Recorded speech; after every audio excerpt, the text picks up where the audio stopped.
Good morning student, good morning. Myself Kailash Chotiya, मेरा नाम कैलाश चोटिया है। जैसा कि बच्चों आप मेरे से परिचित हैं, रघुनाथ स्कूल जो रतनगढ़ का सबसे बेस्ट स्कूल है, सबसे अच्छा स्कूल है, उसमें मैं ऑनलाइन क्लासेज में आपको कक्षा 9 में आपको सामाजिक विज्ञान है वो पढ़ा रहा हूँ। हमारा जो दूसरा अध्याय है यूरोप में समाजवाद और रूसी क्रांति, ये पाठ आपके कई दिनों से चल रहा है। जैसा कि आपको बच्चों पता है, यूरोप में समाजवादी विचारधारा थी, वो तेजी से 19वीं शताब्दी के मध्य तक लोकप्रिय होती जा रही थी। समाजवाद के आधार पर चाहे ब्रिटेन हो, चाहे फ्रांस हो, चाहे जर्मनी हो, इनमें समाजवादी विचारधारा को लेकर है वो दलों का निर्माण हो रहा था। लेकिन समस्या तब आ रही थी कि दल तो बन रहे थे, उनको कुछ सफलता भी मिल रही थी, लेकिन किसी भी देश में यूरोपीय देश में समाजवादी थे वो सरकार बनाने में समर्थ नहीं थे। किसी भी देश में समाजवादी है वो सरकार नहीं बना रहे थे। किसी भी देश में समाजवादी है वो सरकार बनाने में सफल नहीं हुए थे। ऐसी स्थिति में रूस में जो 1917 की क्रांति हुई थी, उसने यह तख्ता पलट दिया था। रूस में 1917 की दो क्रांतियाँ हुई थी, एक फरवरी मार्च की क्रांति और एक अक्टूबर नवंबर की क्रांति। फरवरी मार्च की क्रांति के द्वारा रूस में जारशाही का अंत हो गया, रूस में जार की सत्ता है वो समाप्त हो गई। और अक्टूबर और नवंबर की क्रांति के द्वारा रूस की सत्ता पर समाजवादियों ने कब्जा है वो कर लिया। रूस में सत्ता पर समाजवादी या साम्यवादियों ने कब्जा कर दिया था, जिसका प्रमुख नेता व्लादिमीर एलिच उलियानोव लेनिन था, जिसके नेतृत्व में रूस में साम्यवादी या समाजवादी क्रांति हुई थी। रूस में जारशाही हमेशा के लिए समाप्त हो गई थी और रूस में जारशाही समाप्त हो गई थी और रूस में साम्यवादियों की सत्ता है वो स्थापित हुई थी। साम्यवादी है वो सत्ता में आ गए थे। 1914 तक जब तक 1917 तक रूस में जार का शासन था, 1914 तक रूस का साम्राज्य था वो काफ़ी फैला हुआ था। रूस का साम्राज्य था वो काफ़ी विस्तृत था। पूरे रूसी साम्राज्य पर जार निकोलस द्वितीय का शासन था। मास्को के आसपास जो पड़ने वाले भूक्षेत्र थे, इसके अलावा आज का Finland, Latvia, Lithuania, Estonia, Ukraine, Belarus, इसके अलावा पोलैंड जैसे क्षेत्रों पर रूसी साम्राज्य स्थापित था। मास्को के अलावा लगभग जो रूस के जो क्षेत्र थे, फिनलैंड हो, चाहे लातविया, चाहे लिथुआनिया, तो एस्टोनिया हो, चाहे पोलैंड हो, चाहे यूक्रेन हो, चाहे बेलारूस हो, ये रूसी साम्राज्य का हिस्सा थे। और रूसी साम्राज्य था प्रशांत महासागर तक फैला हुआ था। प्रशांत महासागर तक रूसी साम्राज्य था वो विस्तृत था। आज के जो मध्य एशियाई देश है, जॉर्जिया, आर्मेनिया, अजरबैजान, ये सब के सब रूसी साम्राज्य के हिस्सा थे। रूस में ग्रीक ऑर्थोडॉक्स चर्च की शाखा का अधिकार था, बहुमत था। लेकिन इस साम्राज्य में कई लोग रहते थे, जिसमें कैथोलिक थे, प्रोटेस्टेंट थे, बौद्ध थे, मुस्लिम थे, ये भी लोग हैं वो रूस में रहते थे। अर्थव्यवस्था और समाज, 20वीं शताब्दी के शुरुआत में रूस की आबादी का एक बहुत बड़ा हिस्सा है वो खेती से जुड़ा हुआ था। रूसी साम्राज्य के लगभग 85% जनता थी वो खेती पर निर्भर थी। यूरोप के किसी भी देश में खेती पर आश्रित जनता का प्रतिशत इतना नहीं था। उदाहरण के तौर पर फ्रांस में खेती पर निर्भर की आबादी 40 से 50% से ज़्यादा नहीं थी। रूसी साम्राज्य के किसान अपनी ज़रूरतों के साथ साथ बाजार के लिए भी पैदावार करते थे। रूस अनाज का बहुत बड़ा निर्यातक था। उद्योग बहुत कम थे रूस में, उद्योग धंधों का रूस में अभाव था। 1890 के दशक के आसपास रूस में उद्योग है वो स्थापित हुए थे। उद्योगों पर पूंजीपतियों या निजी संपत्ति वालों का अधिकार था। उद्योगों पर पूंजीपतियों या निजी संपत्ति वालों ने शासन या अधिकार कर रखा था। सेंट पीटर्सबर्ग और मास्को प्रमुख औद्योगिक इकाई बनकर आए थे। वर्कशॉप में साथ साथ बड़े बड़े कारखाने, उद्योग मौजूद थे। बहुत सारे कारखाने हैं वो 1890 के दशक में चालू हुए थे।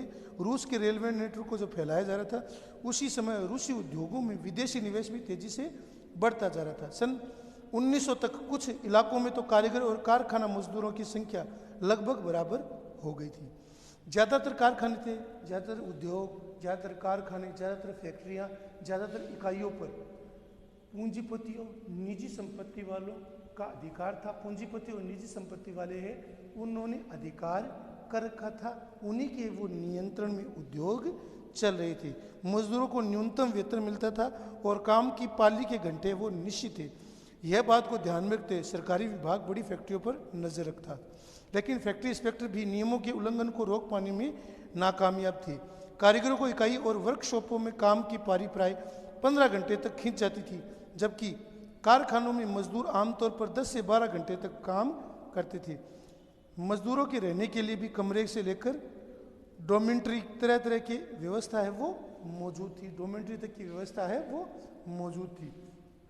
सामाजिक स्तर पर भी मजदूर बंटे हुए थे। सामाजिक स्तर पर भी मजदूर थे वो बंटे हुए थे। कुछ मजदूर अपने मूल गांव से आज भी जुड़ाव रखते थे। बहुत सारे मजदूर स्थायी रूप से शहरों में बस चुके थे। उनके बीच योग्यता और दक्षता के आधार पर काफ़ी अंतर था। सेंट पीटर्सबर्ग में धातु का कारखाना था।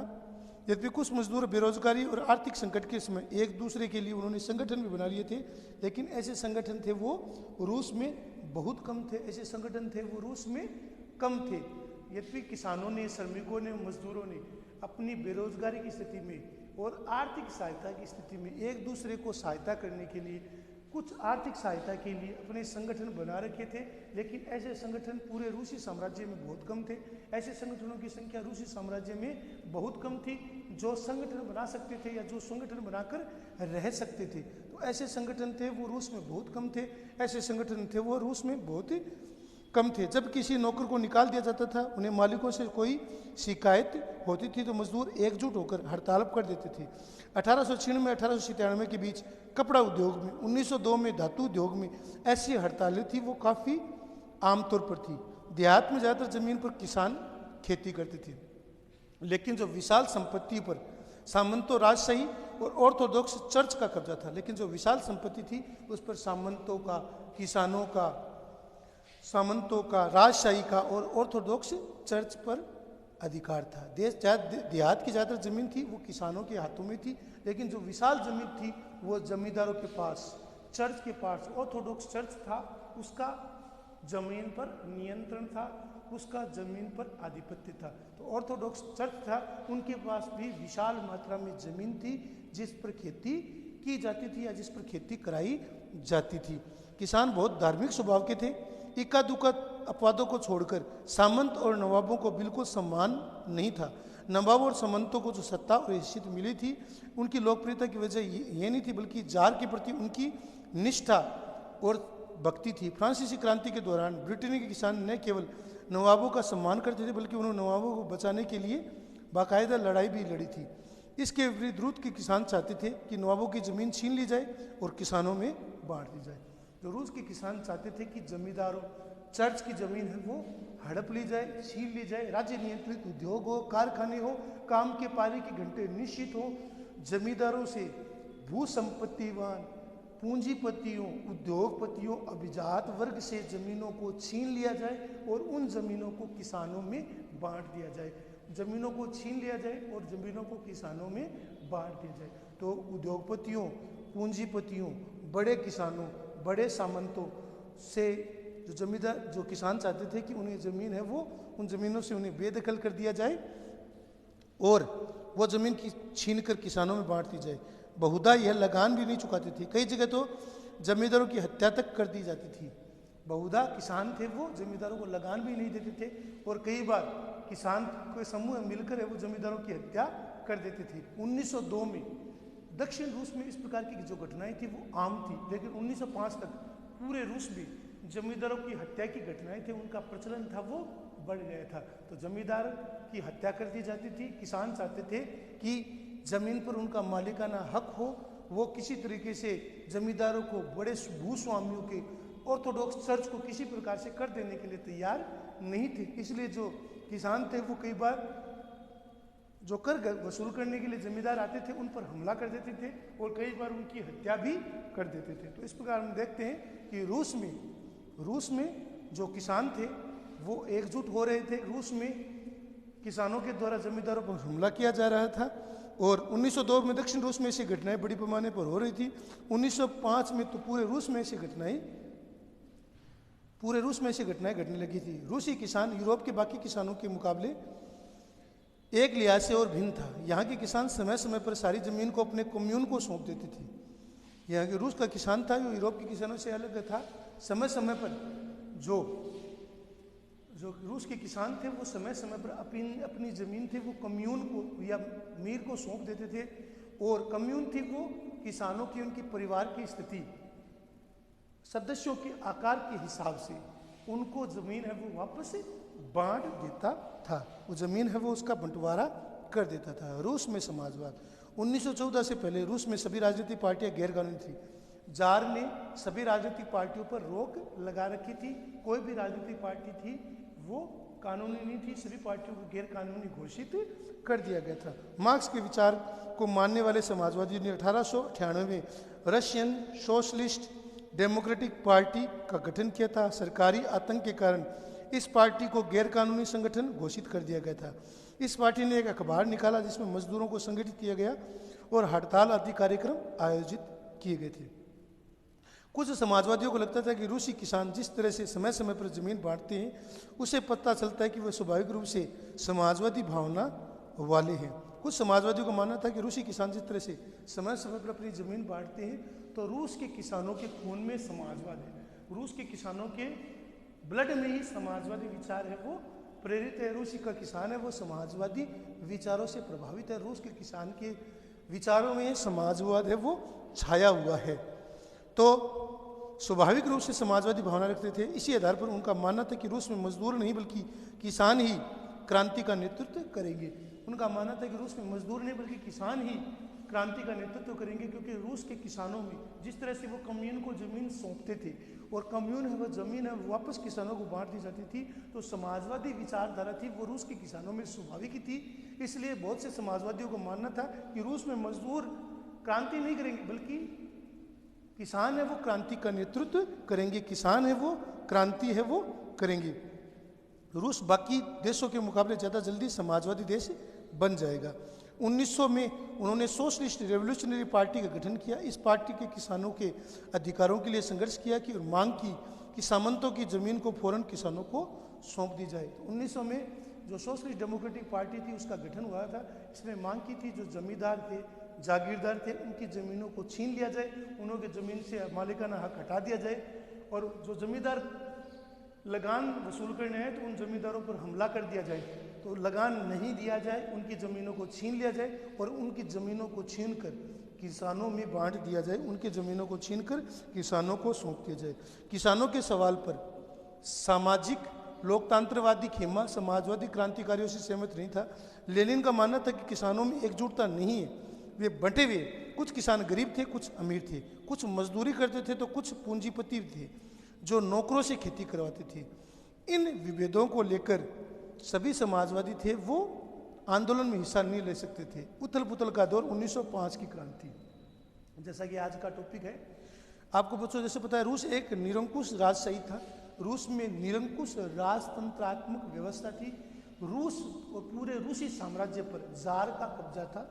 जार निकोलस द्वितीय रूस का अंतिम जार था जिसके काल में दौरान रूस में जनता पर अत्याचार हुए थे, लगान की दरें ज़्यादा थी, किसानों की स्थिति खराब थी, मजदूरों के लिए काम के घंटों की संख्या ज़्यादा थी, रूस का किसान आर्थिक रूप से कमज़ोर हो रहा था, रूस के किसानों की स्थिति थी वो आर्थिक रूप से खराब हो रही थी।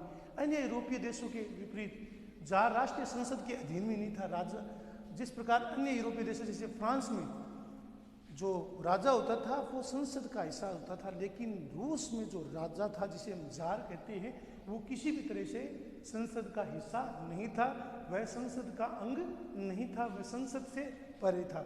उदारवादियों ने स्थिति को खत्म करने के लिए बड़े पैमाने पर मुहिम चलाई थी। रूसी मजदूरों के लिए 1904 का साल बहुत बुरा रहा। रूसी मजदूरों के लिए 1904 का साल था वो बहुत बुरा साबित हुआ था। 1904 के साल में जरूरी चीज़ों की कीमतें वो तेज़ी से बढ़ी, जरूरतों की कीमतें जो जरूरतमंद जो चीज़ें थी उनकी कीमतें वो तेज़ी से बढ़ी थी, तेज़ी से उनमें वृद्धि हुई थी, तेज़ी से उनमें बढ़ोतरी हुई थी। जो आम जनता थी उसकी आर्थिक स्थिति खराब थी। रूस में जो जरूरी चीज़ें थी उनकी कीमतें वो बेतहाशा बढ़ी थी, उनकी आर्थिक स्थिति वो कमज़ोर रही थी। अगले कुछ दिनों में सेंट पीटर्सबर्ग के 1,10,000 से ज़्यादा मजदूर है वो काम के घंटे घटाकर 8 घंटे किए जाने के वेतन में वृद्धि और कार्य स्थिति में सुधार की मांग को लेकर हड़ताल पर चले गए थे। अगले कुछ दिनों में सेंट पीटर्सबर्ग के लगभग 1,10,000 से ज़्यादा मजदूर थे, वो काम के घंटे घटाकर, जो काम की पारियाँ थी वो 15-15 घंटे थी, इसलिए जो सेंट पीटर्सबर्ग के मजदूर थे जहाँ पर उद्योगों, कारखानों, फैक्ट्रियों का आधिपत्य था, तो जो सेंट पीटर्सबर्ग के मजदूर थे उन्होंने काम के घंटे 8 घंटे किए जाने, वेतन में वृद्धि किए जाने और कार्य स्थिति में सुधार को लेकर हड़ताल पर वो चले गए थे। पादरी गेपोन के नेतृत्व में मजदूरों का जो एक जुलूस था वो 1905 में जो विंटर पैलेस था जिसमें रूस के जार रहता था वहाँ पर पहुँचा और रोटी की मांग करने लगा, कीमतों की कम करने की मांग और किसानों और मजदूरों की मांग को लेकर एक विशाल जुलूस है वो फादर गेपोन के नेतृत्व में जो विंटर पैलेस था उसके सामने उन्होंने धरना देना शुरू कर दिया। तो जार के सैनिकों ने मजदूरों पर हमला बोल दिया।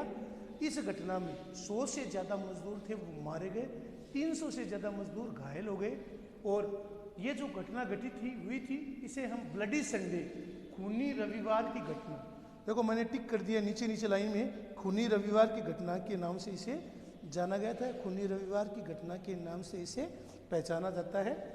तो उथल पुथल का दौर जैसा आपको बताया गया, रूसी मजदूरों के लिए 1904 का साल बहुत बुरा रहा। जरूरी चीज़ों की कीमतें तेजी से बढ़ी और वास्तविक वेतन था वो 20% तक घट गया। उसी समय मजदूर संगठनों की सदस्यता में तेजी से वृद्धि हुई। जब 1904 में ही गठित की गई असेंबली ऑफ रशियन वर्कर्स के 4 सदस्यों ने प्लूटिनोव आयरन वर्क्स में उनकी नौकरी से हटा दिया गया तो मजदूरों ने आंदोलन छेड़ दिया। अगले कुछ दिनों में सेंट पीटर्सबर्ग के 1,10,000 से ज़्यादा मजदूर है वो काम के घंटे घटाकर, तो सेंट पीटर्सबर्ग में अगले कुछ दिनों में जो सेंट पीटर्सबर्ग के 1,10,000 मजदूर थे वो काम के घंटे घटाए जाने, वेतन में वृद्धि किए जाने, वेतन में बढ़ोतरी किए जाने, कार्य स्थिति में सुधार करने के लिए हड़ताल पर चले गए थे। कार्य स्थिति में सुधार कर लेकर वो हड़ताल पर चले गए थे। इसी समय 1905 में फादर गेपोन था उनके नेतृत्व में हजारों लोगों जिसमें किसान, मजदूर, श्रमिक, स्त्री, पुरुष ये शामिल थे, वो जो रूसी जो जार था उसका निवास स्थान था जिसे हम विंटर पैलेस कहते हैं, उसके सामने धरने और प्रदर्शन करने लगा था। तो रूसी जार ने जनता पर या लोगों की भीड़ पर गोलियां चला दी थी। इस घटना में करीब 100 मजदूर मारे गए थे, 300 मजदूर घायल हो गए थे और इसी घटना को 1905 में जो घटित हुई घटना थी उसी घटना को हम ब्लडी संडे, खूनी रविवार की घटना, ये बच्चों बहुत मोस्ट है इसलिए मैं आपको अच्छे से बता रहा हूँ। इस घटना को 1905 में फादर गेपोन के नेतृत्व में मजदूरों का एक दल, रूस में सामान्य निवासियों का एक दल विंटर पैलेस के सामने एकजुट हुआ और प्रदर्शन करने लगा, जिसके कारण जो जार की सेवा में लगे हुए जो पुलिस थी और जो अन्य सिपाही थे उन्होंने मजदूरों पर गोलियां चला दी थी, मजदूरों पर धावा बोल दिया था। इस घटना में करीब 100 मजदूर मारे गए और 300 से अधिक मजदूर घायल हो गए थे। इसे इतिहास में खूनी रविवार की घटना कहते हैं। 1905 की शुरुआत है वो इसी घटना से हुई थी। सारे देश में हड़ताल होने लगी। जब नागरिक स्वतंत्रता के अभाव में विरोध करते हुए विद्यार्थी अपनी कक्षाओं का बहिष्कार करने लगे तो विश्वविद्यालय भी बंद कर दिए गए थे। जब नागरिक अधिकारों को लेकर, स्वतंत्रता के अधिकारों को लेकर, अभिव्यक्ति की स्वतंत्रता को लेकर रूस के जो विद्यार्थी थे वो हड़ताल पर चले गए तो विश्वविद्यालयों को भी बंद कर दिया गया, कॉलेजों को भी बंद कर दिया गया, विद्यार्थियों ने स्कूलों का बहिष्कार कर दिया। विद्यार्थी और जो कॉलेज के छात्र थे वो अभिव्यक्ति की आज़ादी की मांग को लेकर है वो उन्होंने कक्षा का बहिष्कार कर दिया और विश्वविद्यालय को बंद कर दिया। वकीलों, डॉक्टर, इंजीनियर और जो मध्यवर्गीय कामगारों ने संविधान सभा का गठन की मांग को करते हुए यूनियन ऑफ यूनियन की स्थापना कर दी थी। यूनियन ऑफ यूनियन है वो बना लिया था। निरंकुश राजशाही, राजा को बिना रोक टोक शासन को निरंकुश राजशाही कहते हैं। वास्तविक वेतन, ये इस बात का पैमाना है कि किस व्यक्ति का वेतन में वास्तव में कितनी चीज़ है वो खरीदी जा सकती है। तो हमने आज है वो उथल पुथल का दौर 1905 की क्रांति के बारे में पढ़ा। 1905 में फादर गेपोन के नेतृत्व में मजदूरों की एक दल है वो विंटर पैलेस के सामने पहुंचा था, जहां पर जार के सिपाहियों ने उन पर गोलियां चला दी थी, जिसमें 100 मजदूर मारे गए, 300 मजदूर घायल हो गए, जिसे खूनी रविवार या ब्लडी संडे की घटना भी कहते हैं। इसी के साथ 1905 की रूसी क्रांति शुरू हो गई थी। विद्यार्थियों ने, अभिभावकों ने अभिव्यक्ति की आज़ादी को लेकर, विचार अभिव्यक्ति की आज़ादी लेकर, अपनी मांग को लेकर हड़तालें और प्रदर्शन है वो शुरू कर दिए थे। विश्वविद्यालय बंद हो गए थे, कॉलेज बंद हो गए थे। इसे हम 1905 की क्रांति कहते हैं। इसको आपको लिखना है, समझना है, याद करना है, ये आपका होमवर्क है। मैं नोट्स के माध्यम से आपको समझा रहा हूँ, यह होमवर्क आपको लिखना है, याद करना है, समझना है। धन्यवाद।